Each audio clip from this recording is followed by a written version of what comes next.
Peu de pays jouissent d'une situation géographique aussi stratégique que celle du Maroc. Aux extrémités de deux mers et de deux continents, les dynasties marocaines ont longtemps servi de porte commerciale aux autres civilisations du monde. À travers les époques, les différentes colonies, aussi bien romaines, carthaginoises ou arabes, ont laissé leurs traces dans le paysage marocain. On peut alors observer l'établissement d'architecture antique allant des termes romains de volubilis, des casbahs berbères, des mausolées de Rabat, des médinas du nord du pays, mais c'est surtout l'activité débordante des festivals de Marrakech ou encore la puissance économique de Casablanca qui domine le pays. Au-delà de son histoire débordante, le Maroc s'illustre aussi dans les activités sportives. Son ouverture aux autres pays occidentaux leur permet d'être compétitrices sur plusieurs disciplines. Mais c'est bien le football qui prend une place importante dans le cœur des supporters. Le Raja Club Athlétique est connu pour avoir gagné 3 Ligues des Champions africaines. Mais c'est aussi l'autre club de Casablanca, du Wydad AC, qui domine le championnat local Botola Pro avec 21 titres au total.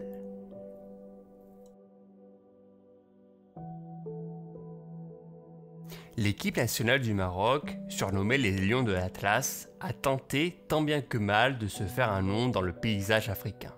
Après leur indépendance en 1956, ils ont échoué à se qualifier pour les premières CAN.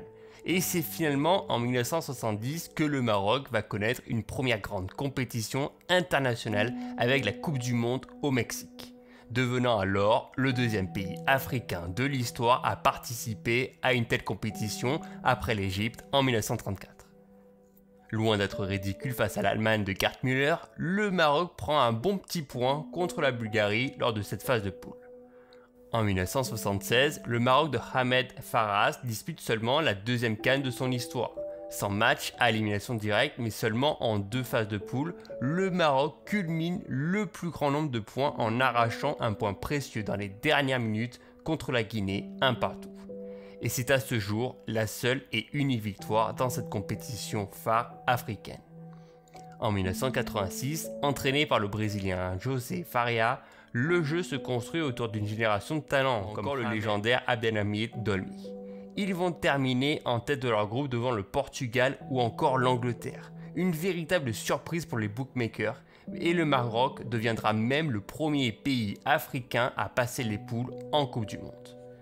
La suite sera plus délicate. Les années 2000 sont vraiment le signe d'une équipe peu soudée et des résultats qui ne suivent pas. Malgré une deuxième place surprise lors de la CAN 2004, le Maroc se fait sortir à chaque CAN en phase de poule entre 2000 et 2013. L'arrivée de Hervé Renard permet un regain d'activité en 2017, avec notamment de meilleures performances en CAN et lors de la Coupe du Monde 2018. Les Marocains regardent droit dans les yeux les sélections portugaises ou espagnoles, mais des injustices en fin de match les éliminent lors du dernier match. En 2019, les Lions de l'Atlas poursuivent leur croissance. Dans un groupe compliqué avec l'Afrique du Sud et la Côte d'Ivoire, le Maroc va enchaîner 3 victoires consécutives 1-0 pour préserver leur première place importante et avoir un tableau dégagé en phase à élimination directe. Pourtant, la suite va être critique pour les partenaires de En-Nesyri, qui vont se faire sortir au tir au but par les Dragons Noirs du Bénin. Une véritable déception pour les Marocains qui sortent beaucoup trop tôt dans cette compétition alors qu'ils devaient jouer les premiers rôles. En perdant le contrôle de son équipe dans le jeu et avec un imbroglio avec sa fédération, Hervé Renard se retire définitivement de la sélection.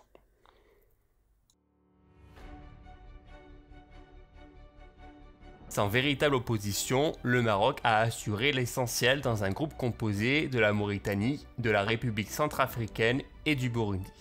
Et malgré 2 matchs nuls médiocres 0-0 contre la Mauritanie, Ziyech et En-Nesyri assurent l'efficacité offensive face aux 2 autres nations. Les Marocains vont alors participer à leur 18e CAN de leur histoire et espèrent pouvoir soulever une deuxième fois le trophée.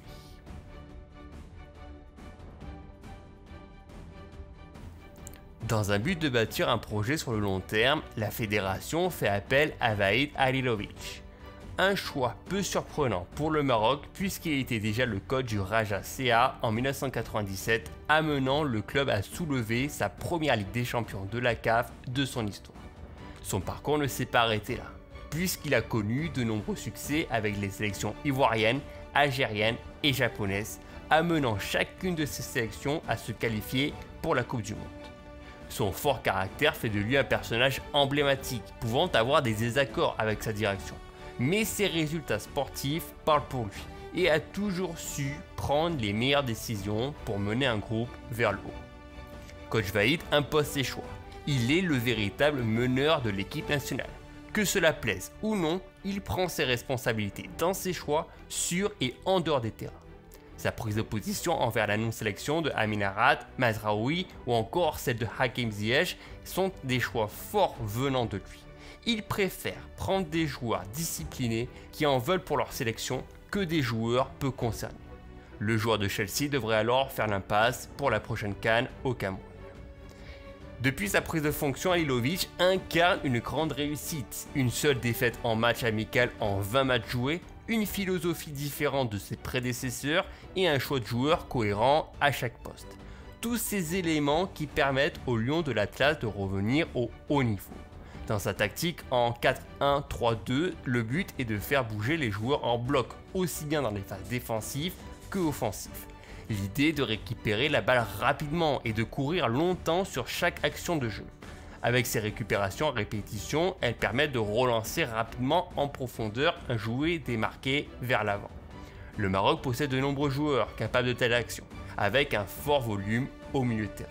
En termes d'effectifs, le gardien sévillan Yacine Bounou a déjà fait ses preuves aux yeux du monde. Devant lui, une charnière expérimentée avec Romain Saïs et Nayez Aguer. Pour donner de la vitesse sur les côtés, on comptera sur Achraf Hakimi à droite et Massina à gauche. Au milieu de terrain, l'importance de la sentinelle avec Sofiane Amrabat, performant aussi bien dans la relance que dans la récupération, un style qui correspond aux intentions du coach. À ses côtés, le milieu relayeur Barkok de Francfort, puis Emran Louza pour compléter un milieu à 3 en triangle et faciliter le jeu en une touche avec un espace réduit entre eux. Devant, le Maroc fait confiance à deux néo-belges en la personne du milieu offensif Ilyas Chahir et surtout du jeune buteur Ryan Mahé qui explose à ce poste en l'absence de En-Nesyri blessé.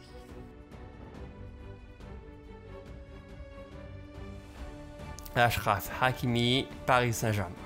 Probablement l'un des meilleurs latéraux droits actuellement.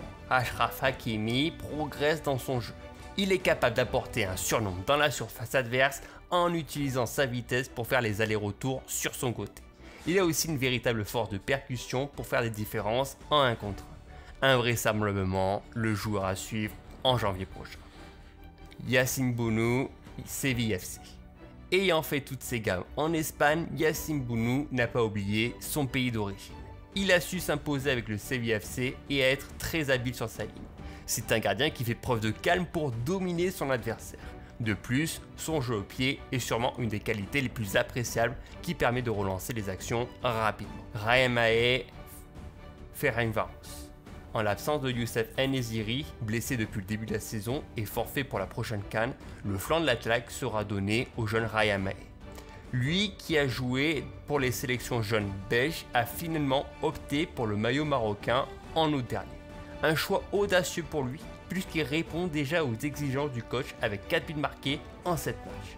Son jeu est très complet, aussi bien capable de jouer dos au but ou de décrocher une frappe puissance. Il se met au service de l'équipe et sera la sensation de la prochaine CAN.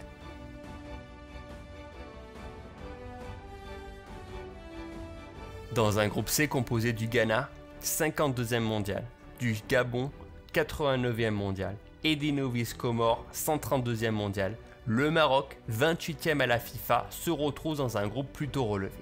Pourtant, le Maroc n'a pas à trembler. Et même si le jeu peut sembler plat, quelquefois, et avec un jeu de possession assez stérile, le Maroc parvient toujours à trouver la faille pour planter son adversaire. D'ailleurs, elle peut se reposer sur des résultats récents en qualification de Coupe du Monde, avec un record de 6 victoires sur 6 matchs. Coach Vahid est sûrement le coach le plus expérimenté pour aborder une compétition internationale, même s'il lui manque encore de remporter une CAN dans son palmarès. La génération future marocaine est déjà là et va pouvoir briller en janvier prochain au Cameroun.